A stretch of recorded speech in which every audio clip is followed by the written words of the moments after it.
जर तुम्हाला असं वाटत असेल की वांगाचे डाग तुमच्या चेहऱ्यावरून कधीच जाणार नाहीत, तर आजचा आपला हा व्हिडिओ तुम्ही शेवटपर्यंत नक्की बघाच.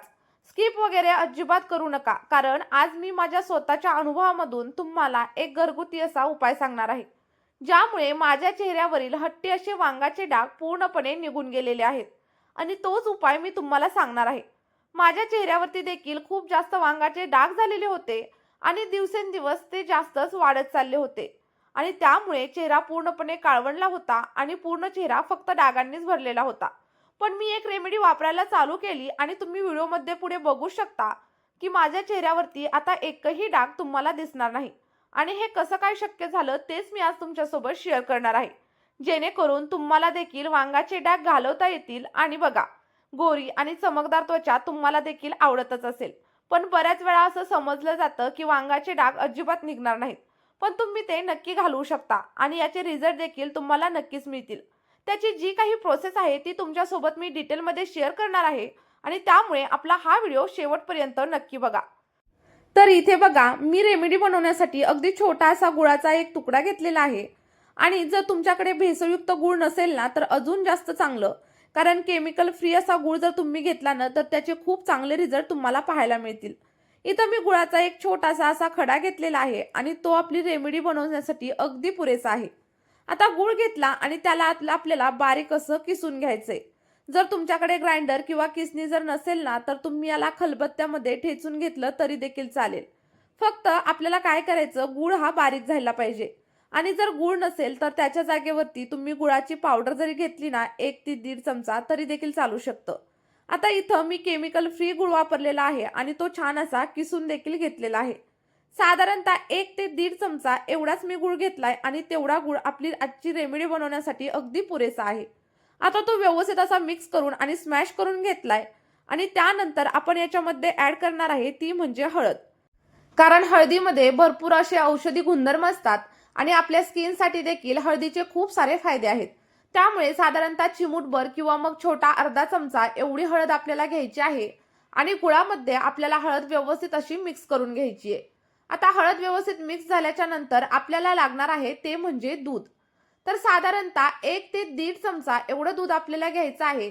आणि जर गाईचं कच्चं दूध असेल ना, तर अजून चांगलं. आणि जर नसेल तर तुम्ही कोणतंही दूध वापरलं तरीही चालेल. मी स्वतः गाईचं दूध वापरते, तर कधी कधी म्हशीचं दूध देखील वापरते. आणि 1 ते 1.5 चमचा एवढंच दूध तुम्हाला याच्यामध्ये टाकायचं आहे आणि व्यवस्थित मिक्स करायचे. यामध्ये जर गाठी वगैरे झालेल्या असतील ना, तर त्या व्यवस्थित अशा फोडून घ्या आणि सगळं काही मिश्रण एकजीव करा, जेणेकरून एखादी गाठ किंवा लम्स याच्यामध्ये राहणार नाही. आता त्यानंतर आपलं जे नेक्स्ट इन्ग्रेडियंट आहे ते आपल्याला लागणार आहे आणि ते आहे बेसन पीठ.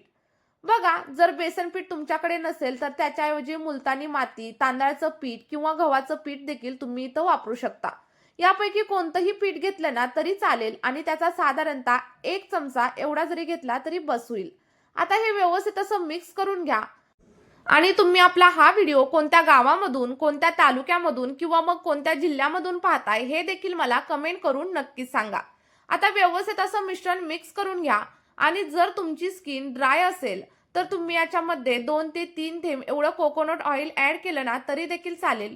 त्यामुळे काय होईल, तुमची जी स्किन आहे ती अगदी सॉफ्ट होईल आणि सोबतच चमकदार बनेल. बघा मैत्रिणींनो, मी स्वतः टॅनिंगसाठी आजही हा पॅक वापरते आणि मला खूप छान असे रिझल्ट दिसतात. फक्त लावण्याआधी तुम्हाला काय करायचंय, तुमचा जो चेहरा आहे तो स्वच्छ असा पाण्याने धुवून घ्यायचा, जेणेकरून काय होईल की कोणतंही केमिकल, क्रीम किंवा मेकअप तुमच्या चेहऱ्यावरती नसावा.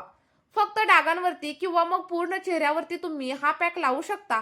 मी नेहमी काय करते तर पूर्ण चेहऱ्यावरती हा पॅक अप्लाय करते, कारण त्यामुळे मला पूर्ण फेसवरती उजळपणा भेटतो आणि त्यासोबतच टॅनिंग देखील पूर्णपणे निघून जातं. साधारणतः 10 ते 15 मिनिटं लावून ठेवा आणि त्यानंतर नॉर्मल अशा थंड पाण्याने चेहरा धुवून टाका. गरम पाणी वगैरे अजिबात वापरू नका. आणि त्यानंतर चेहरा कोरडा करा आणि चेहऱ्यावरती कोणतंही मॉइश्चरायझर अप्लाय करा किंवा मग कोकोनट ऑइल किंवा कोणतंही लोशन तुमच्याकडे असेल ते वापरलं तरीही चालेल.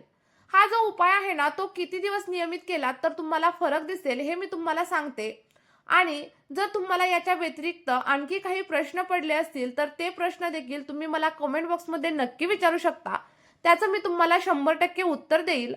आणि हो, तुम्हाला जर आपला व्हिडिओ आवडला असेल ना, तर एक लाईक करा, तुमच्या मित्रपरिवारासोबत शेअर करा आणि सोबतच अशाच घरगुती स्किन केअर टिप्ससाठी आपल्या चॅनलला फॉलो करायला किंवा सबस्क्राईब करायला अजिबातच विसरू नका.